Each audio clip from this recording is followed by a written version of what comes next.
Hello, hi, thank you for tuning into my channel. This whole initiative is just to help out international students like you, me, who are suffering through job hunting and wealth creation and life in general. So, hope you drive value out of this video, and if you do, do share it with a friend.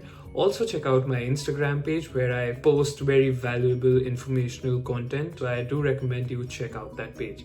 Now, enjoy the video. Welcome everyone to Roger Situ, episode 2 of Figuring Out by fellow international students. This is my very dear friend Gautam, again from Cornell, and he's currently thriving in his journey in the US, and we'll know what the future looks like for him and what helped him bag probably one of the highest offers in our batch. So over to you, Gautam. Tell us a bit about yourself, introduction about yourself. What do you do currently? Yeah, sure. Hey, uh, as you just mentioned, I'm Gautam. Yeah. I work as a founding engineer at Circuit, which is a blockchain security company. I did my undergrad in computer science and then worked at Walmart for a couple of years. Then I moved to the US, did my master's at Cornell in engineering management, and now I'm here. Other than work, I'd say I do love to travel, and yeah, I like to just enjoy my days. Yeah, that's great. That's great. And so you mentioned, obviously, I know you did engineering management because I was alongside you, but a lot of people do engineering management to go into product management from a profile that was very similar to yours, where you were an SDE at Walmart and then you came to Cornell for, exposure to product management. But then you eventually ended up being a founding engineer at a startup in US. So what made you switch paths and what was your thinking like? Um, my initial plan was also to be a product manager. That's where I took engineering management, but you cannot stick to a plan I always. agree. I think Yeah. sometimes in life you need to take detours, and this particular opportunity for me gave me didn't give me the title product manager, but my role Yeah. involved duties that a product manager would do. A founding engineer is supposed to do everything basically, not just code. Yeah. So yeah, that's why I took this small detour, and Hmm. I don't regret it at all. Yeah. And were you, while you were applying for jobs, we'll deep dive into your job hunting strategy as well. But just to understand your viewpoint on product management versus, core development engineering roles, were you also applying to engineering roles while you were job hunting, or you were applying to product management and then you just stumbled upon this opportunity? How did it look like for you? Um, there were phases, Hmm. as a immigrant, as a master student, you go through multiple phases of job um, cycles. There were times when you're like, okay, I just need to get a job, whatever it is, and there are phases when, no, I came here to study product management and to be a product manager. So I would say for some time I applied only for product management jobs, and then for like a few months I applied for both engineering as well as product management. Okay. And what was your success rate in terms of, getting callbacks, getting responses while trying to network or getting interviews purely in product management jobs? Uh, Not great. I think it's probably because the market wasn't that great at the time, as well as me not having any product management internship experience, any sort of experience in product management. That didn't help at all. Hmm. On the other hand, I was getting a decent amount of interviews for my engineering Exactly. experience. Yeah. Yeah, no, I agree with what Gautam said, and the reason why I was, having so many questions around product management versus engineering is because I, on the other hand, had a product management perfect profile. I had a couple of product management internships. I even got one or two product management interviews, but still my career trajectory looks somewhat similar to Gautam, where I also took a detour and became a digital analyst and now a business analyst simply because of your priorities that when you're in college your first goal is to first get a job, get inside the corporate environment, and then maybe, internally switch or internally take up the roles and, get promoted or something like that. You don't necessarily need to have a title. So I completely agree, because so many people want to be a product manager, that the competition and the talent in this particular job role is too high for you to waste your time in it.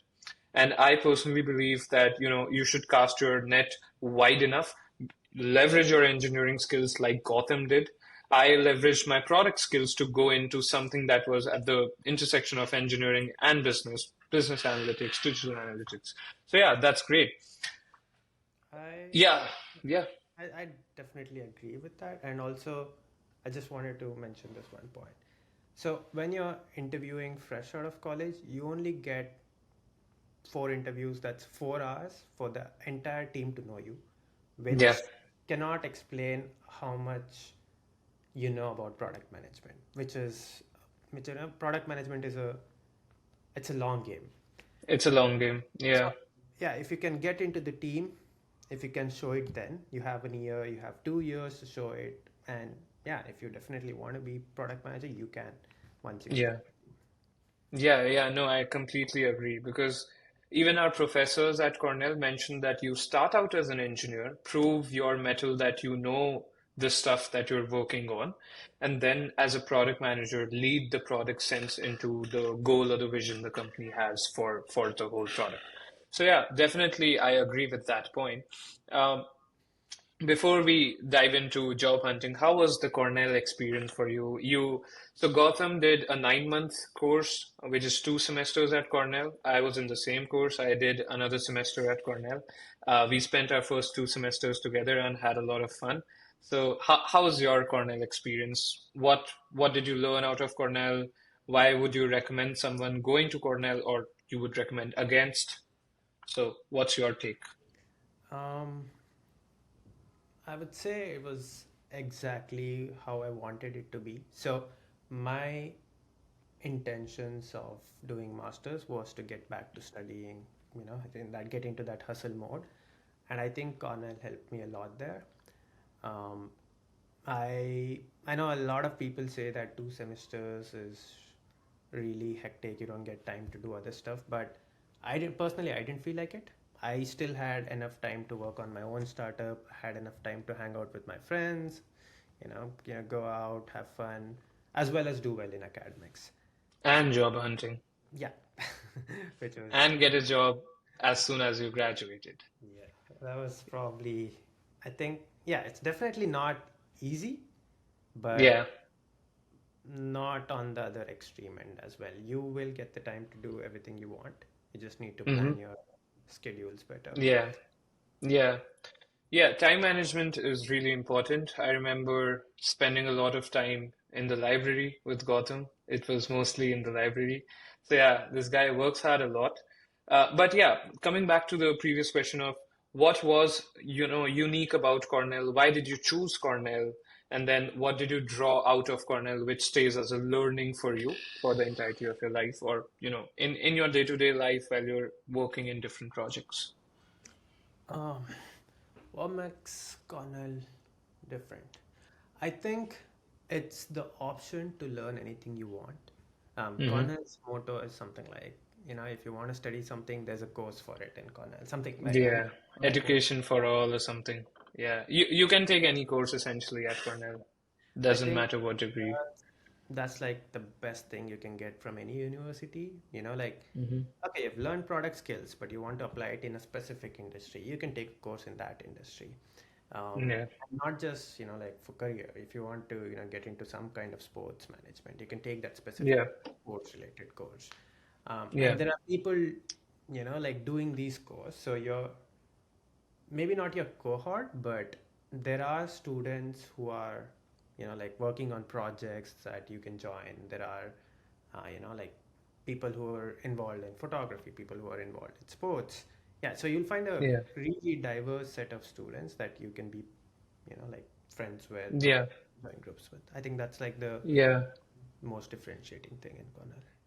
Yeah, I agree. And that's what I tell other people as well, that number one learning for me being in Cornell was to have my viewpoint challenged by people I was studying alongside with, including Gautam and a lot of friends of ours. And, the best thing was that because we were taking different courses, we were continuously meeting new people, and then we were forced into a classroom with brilliant minds, all tackling the same problem but in a different way, and that really helps you grow as an individual while you're building your problem solving skills, which then can be applied to any other job role that you're targeting.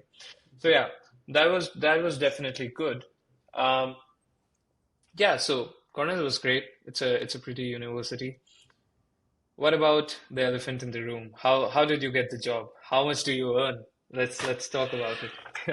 I make a decent amount, enough to live in New York. Um, how did I get my job? Um, okay, so let me start with what all I did and what worked. Yeah, Um, so I tried everything, cold applications, contacting people on LinkedIn, getting yeah, referrals, using my existing network, joining groups, joining clubs, yeah, using that network, all of that. And I wouldn't say one thing is definitely better, like the best option to do. So yeah, a lot of the time quantity matters, so especially if I had to like split it. So if you want to get into, if your goal is to get into MNCs, like these big organizations who have like a mechanism or procedure to hire students fresh out of college, quantity matters a lot because they get a hell lot of applications. So you need to apply more, more, more. On the other hand, if you want to get into these niche sectors where there's not a lot of competition, or if you want to get into startups where you need to have diverse set of skills, over there I feel like quantity does not matter, but quality. Like you need to work on your resume a lot, refine it a lot to match what they're looking for. So on the MNC side, when you're applying, like I mentioned, quantity matters.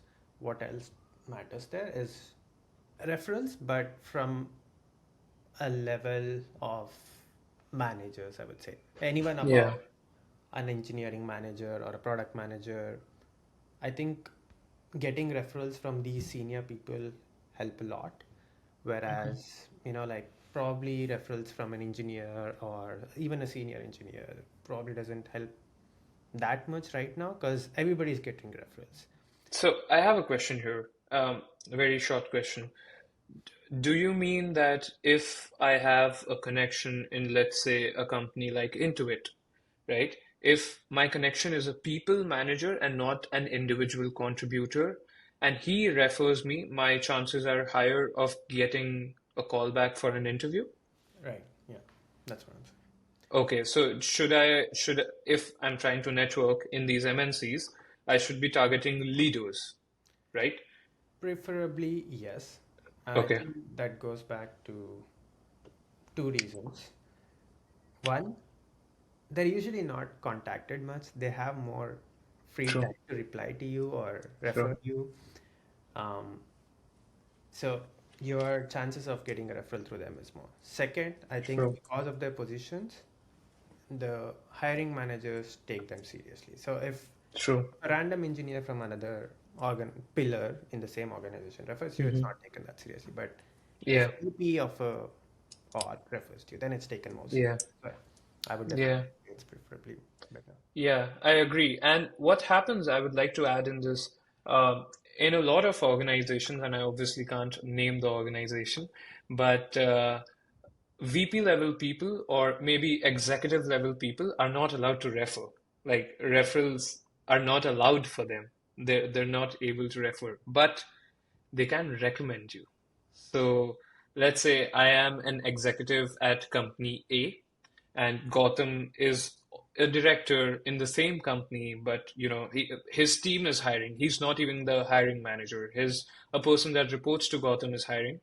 I will send an email with the resume of a person who reached out to me to Gotham, and then Gotham passes it on to the person that's essentially reporting to him. So there's 100% chance of, until unless you just mess up your resume, but there's a good enough chance of you getting an interview call back simply because executives or leaders, director level people, VP level people have that connection, and when they send an email, not even put in a referral, it carries more weight than, a plain referral from an engineer in the same company. So yeah, I definitely agree. What did you do to get the job? This particular one was, I think it was a cold application. Uh, Okay. I did get a couple of interviews through, referrals from senior managers, directors. Mm-hmm. But this one was through cold application Cold and application. quality of your resume, like I mentioned, matching the Yeah. that they need. So did you customize your resume before applying to this particular job, or you had just, you know, customized it for the role of the jobs that you were applying to? So let's say you had a version of SDE, you had a version of product management, and then you were just using these versions, or was I, it customized for each I had application? a few more. I would say I had around five versions of my resume. One for the startup kind of engineers, where, like my experience working on my own startup, my experience working, building stuff from scratch, Okay. those kinds of stuff. And then there's was another engineering resume for, MNCs or big organizations where I've worked Hmm. at scale, like my previous Yeah. experience from Walmart, Samsung, all those stuff. Yeah. Product management, my experience working on a project that included product management work. So I think Okay. I had about four versions, if I'm not wrong. Okay. So for the startup that you're working at, you applied with the startup version of your resume, but not literally customized to the individual job that you found at that startup, right? No, I think that becomes a bit uh, Tough. tough. Yeah, So scalability comes into the picture. Like quantity, you can't have those many applications put in, right? yeah, and you need to be efficient as well. If Yeah. you're, like editing your resume for every single application, your quantity drops. So be Agreed, 100% agreed. I mean, I mention it to everyone that asks me the question, so yeah, that's great. So, yeah, so you've now, when you applied to the startup, you obviously got the job. I know you were also interviewing for an MNC. Can we name the MNC? I think so. Yeah, Gautam was the one who was interviewing for Amazon Ireland office while he was still in US completing his masters. And that's a very relevant issue right now because of the immigrant situation here. People cannot stay here for long, so they need to look at other options. And your case is a very valid case of, once you have a global university on your name, you get the recognition all across the globe.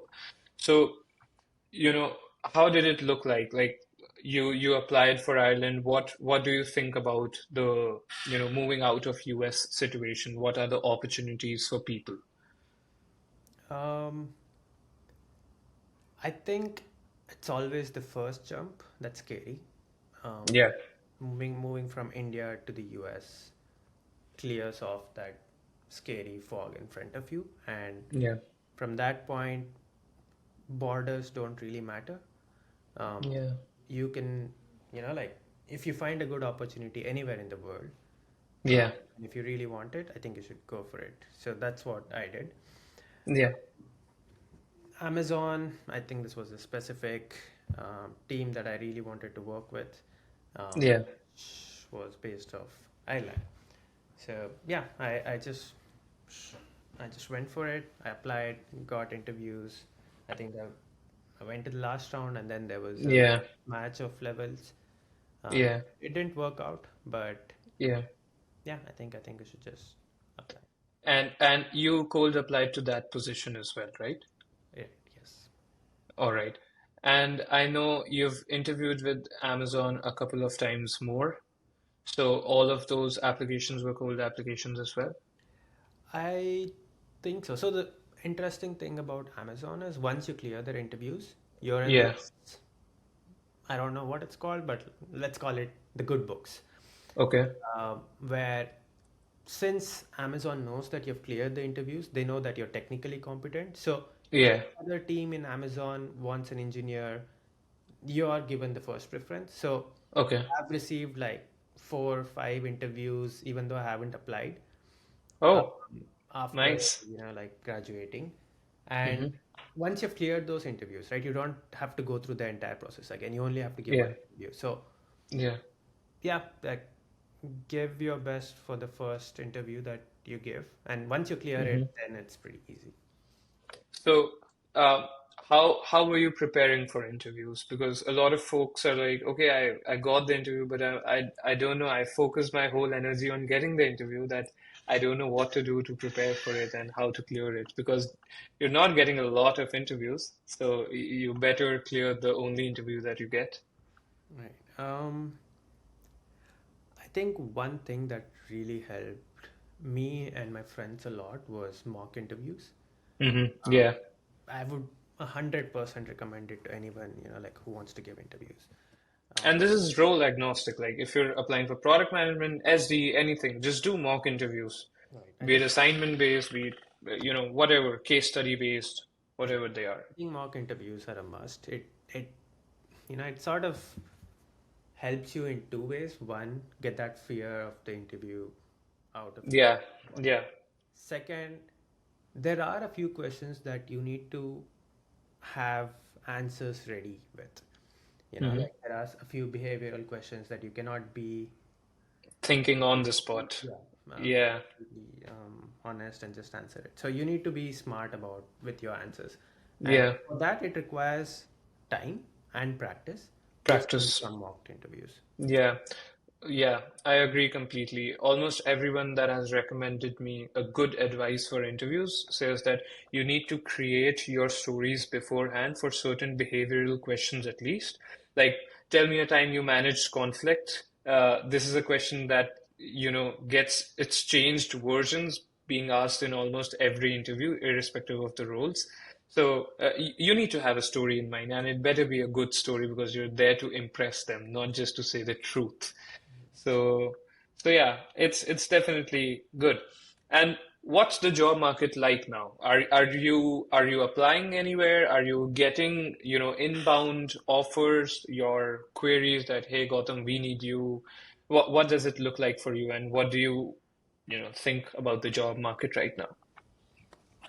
It's you're in a we're in a weird, time right now where the entire job landscape is changing. True. There are new roles coming up, there are new opportunities coming up, whereas the previous existing ones are vanishing. Anyone who has more than 3 4 years of experience, I don't think they find it hard to get interviews. That's what I'm seeing. I'm getting a lot of inbound inquiries now because of my experience. But on the other hand, new graduates are finding it really difficult because there are no junior engineers or fresher jobs Hmm. available, or new, like intern roles available. And I Hmm. think AI plays a big role here. In fact, check check my case. I In our team we don't have any junior engineers because everything that a junior engineer would do can be done by AI tools now. So Wow. that's the hard truth, which also Yeah. means it's an interesting time where you will be forced to develop these diverse skill set, Yeah. um, and then you will have new roles. It won't be just engineering. You'll have technical product management. That's something that's Yeah. there recently. Yeah. um, Solution architect, where you have to know the technical details of it, but you need to have communication skills where you need to go communicate with different teams, different companies, and then find an integration, find a solution for both of you to work. Yeah. Yeah. I agree. And so if someone wants inbound queries in their DMs and email, I got an inbound query for my internship simply because I networked. in your case, you're getting inbound queries without, actively trying to create connections. So what do you think helps you in this case, apart from your experience? Is it like the LinkedIn profile optimization, or how does it play like? Yeah, I think you're on spot there. The thing that changed after I started working was my LinkedIn profile. Um, Okay. because I'm a founding engineer, I need to be Hmm. active on LinkedIn. I need to give my company as much visibility as possible, use my Hmm. connections. If we do Yeah. something great, I need to market it, I need to publicize it. Yeah. And by doing that, I'm also publicizing myself. I'm also putting myself out to the world saying, oh, I did this. Oh, Gautam did this, Gautam did that. Yeah. And I feel like that's what getting me a lot of traction. Uh, Okay. the fact that you can build something and market it makes you attractive to hiring managers for some reason. True. So, For some reason, that's the whole business, right? You build it, sell it. That's it. So I yeah. would say go all in on LinkedIn. Use Yeah. there are other platforms that are becoming quite popular lately. Substack. Um, Okay. I posted a couple of articles on Substack about the recent hacks that are going on in crypto, and then I Hmm. got an interview request through that. Someone read my Substack article, found me interesting, found that I have like the right knowledge about the specific security aspects. Um, so yeah, like share share what you know, share your skills, share what you're Yeah. working on everywhere. Yeah. Yeah, it's important to share what your knowledge base looks like, because till the time someone doesn't interview you, they don't know what kind of skill set do you have here. So it's better to put out as your own personal brand, and personal branding is like the number one thing right now. So yeah, uh, we tackled networking, we tackled job hunting. Gautam's way of networking is, showcasing your work and let your work talk for yourself.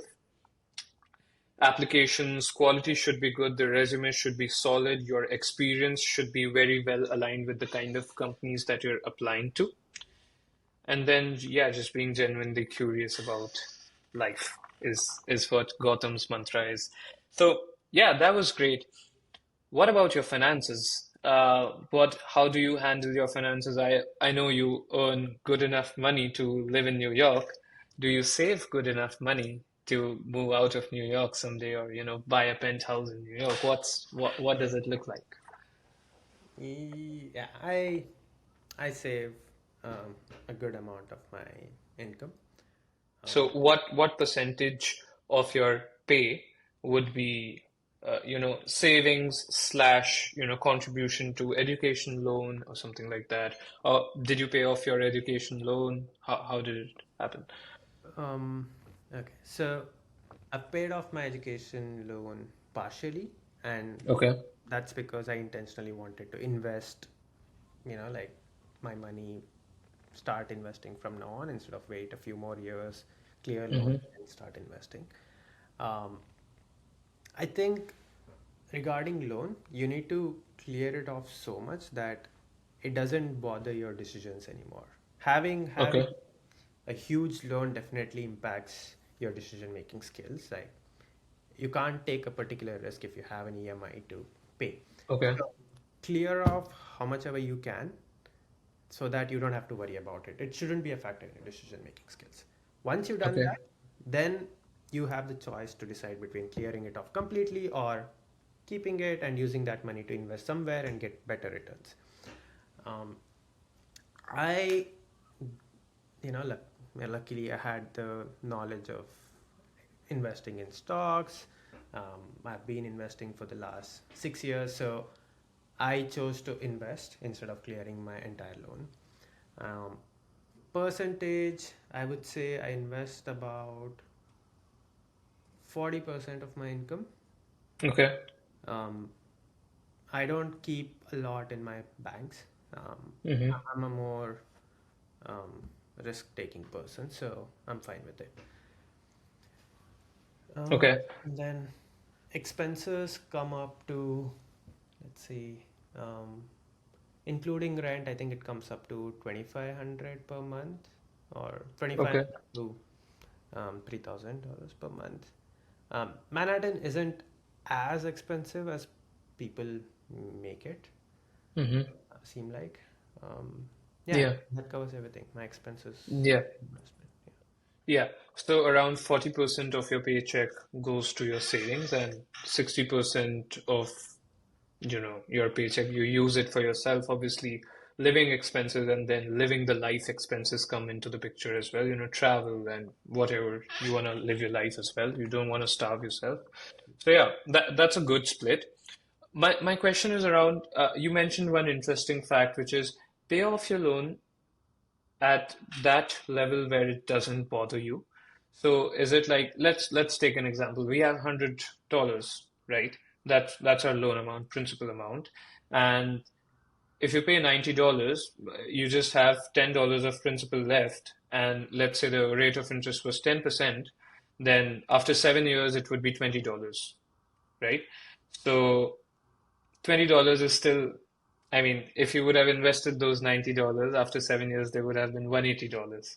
So, is that kind of the math that you're doing there, or what influences your decision to still let that loan rack up at the interest rate that you would have probably gotten, and then, you're fine because you're thinking I'll make more returns out of the market and then pay it off than, just paying it off right now. I think it's personal. Um, Okay. I said I am fine with taking more risks. And the fact, like, what helped me was my knowledge of the market itself. So Mm-hmm. when the whole, tariff thing was happening, I knew that like people were worried. Yeah. People just removed money from the market. Everything's, tanked, but it was just temporary. So Yeah. this general knowledge gave me the confidence that okay, if I put my money now, I'll see a good return in the next few years Yeah. because Yeah. it's not going to persist for a long time. It's just any like a temporary shock that I people. agree. Yeah. So is it like a hybrid approach where you see, oh, this is a good opportunity to put money in the market, so I'll stop paying the loan for now and put money in the market, versus right now, let's say, stock markets are at all-time highs currently in these days. So right now, maybe it's not that great of a time to put money in the market. So I'll just pay off my loan right now, something like that. How do you tackle it like that? Exactly. Yeah. I think if I graduated and I started receiving my first paycheck now, I would not Yeah. invest even a single dollar probably right now because Yeah. uncertain. Like I don't want to take Uncertain. risk. Yeah. What I do know is I'm paying 10% on my loan and yeah, Yeah. pay it off. Like I don't have to pay that on 10%. Yeah, that's great. That's great. Yeah, that's really interesting stuff. So, what does future look like for you? I mean, what are your lo long-term plans as an immigrant in US? Do you plan to stay here in the US on work visa, or you plan to explore the world? You mentioned you're a traveler, so because US gives you the financial authority as well to rack up a lot of money and then be have the freedom to make the choice of staying here and earn more money or just use this money and do something else somewhere. Yeah. Funny enough, I am leaving the country in Wow. yeah, In what? 3 days? in 3 weeks. 3 weeks. Okay. Yeah. So I think this is it for me for now at least. I might Mm-hmm. eventually come back to the US. I don't know.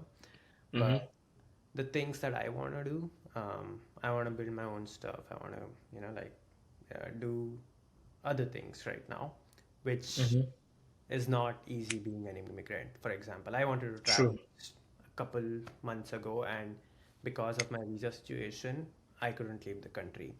So for me, I mean, this is not general advice, but for me at this time, US is not, being an immigrant is not helping. So I've decided to move back to my country. I'll probably stay there for a year and then maybe try a different country. You never know. Um, Yeah. I haven't decided where I'm going to, which place I'm going to make home, but Mm-hmm. uh, yeah, right now moving back. So do you think because of your education, because this is my perspective, because of my education, I have a lot of countries that have opened their gates for me. for me to work there for a couple of years, 3 years, 4 years, Europe included, and then I can file for a citizenship there. So is that the pathway that you're looking towards, where your education acts as a leverage for you to move to different countries, or purely on the basis of starting a business in something like a UAE or Europe, or maybe in US again and starting an LLC? What do you think? Um, I think right now it does help. Um, I don't know. I don't think this is common knowledge, but if you graduate from an Ivy League, you get 3 years of, I don't know what they call it, some kind of extraordinary visa in London, and then you also Yeah, get 3 to 5 years of free visa in UAE. Uh, that's true. that Yeah, so in London it's skilled labor visa, immigrant visa, work visa, something like that, and in UAE it's the golden visa. And it's not just Ivy, it's top 100 universities in the world. Cool. Amazing. Yeah. Yeah, Yeah.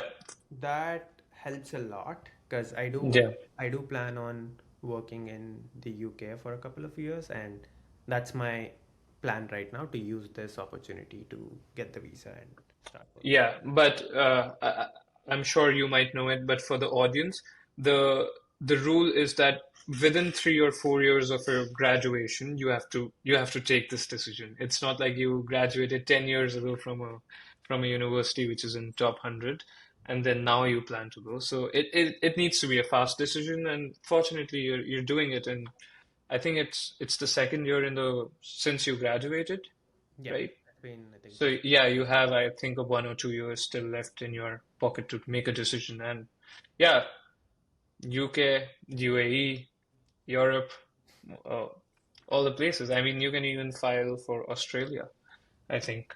well, Yeah, the that's word great. the word's huge. Yeah, the world's huge, obviously. And that's what I tell people as well, that, yeah, it's not the end of the world. I mean, I don't have an H-1B, and I'm willing to take the risk. If that's the case, that's the case. Let's see where my work, my talent, and my hard work can take me with the profile that I've built so far. You included, everyone builds their own profile and their own skill set, and they can just leverage it to work remotely, move to countries like Thailand or Bali, and stay there for 6 months. These countries are providing you visas without even having an employer. So if you find a job, you just move there and have fun there. Yeah, I think you touched an interesting point about hard work and your skill set. I just want everyone to know that if you're like really good at your job, your Yeah, company will find a way to get your visa sorted. There are so many other visa options, O1, L1, multiple options. yeah, H1 yeah, is not the end of the world. So focus on being great at what you do and proving yourself valuable to your team. yeah, yeah, definitely. I know folks who've utilized L1 as a visa. I know folks, Owen, not a lot of people know, but Owen is also sponsored by your employer. So for you to be extraordinary, your employer needs to think that you're extraordinary. So for that, you need to put in the work and show the results that are extraordinary. So yeah, I mean, yeah, H-1B is definitely not the end of the world, and not should not be the concern for people.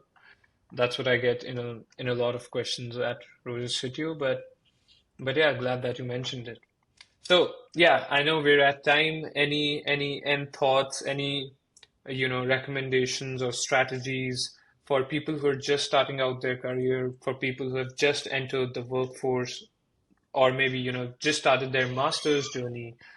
What's that one piece of advice that you would want to give to someone who's starting their journey? Um, One piece of advice. Let me think. Just one. Be smart about your the things that you do. If Mm-hmm. if you're doing something for an entire month and if it's not working out, find out why it's not working out and change aspects. Try different things. Do not stick to the same thing and Yeah, like just worry about why it's not working. yeah, There's no one rule fits all in this situation, you need to, adapt. You need to be malleable. You need to learn new things. Yeah, so Yeah. do all of this. Yeah. I mean, upskill yourself as much as you can, and then, yeah, today should be better than yesterday, and it should be like that for almost all your life. So, yeah, it was a great conversation, Gautam. Thank you so much for joining. I'll mention Gautam's LinkedIn in the description. He's a founding engineer, so you should definitely reach out to him. And yeah, see you soon. I'll hopefully meet you in New York before you leave. Yeah, man, absolutely. Yeah. All right. Take care. All right, see you. Bye bye.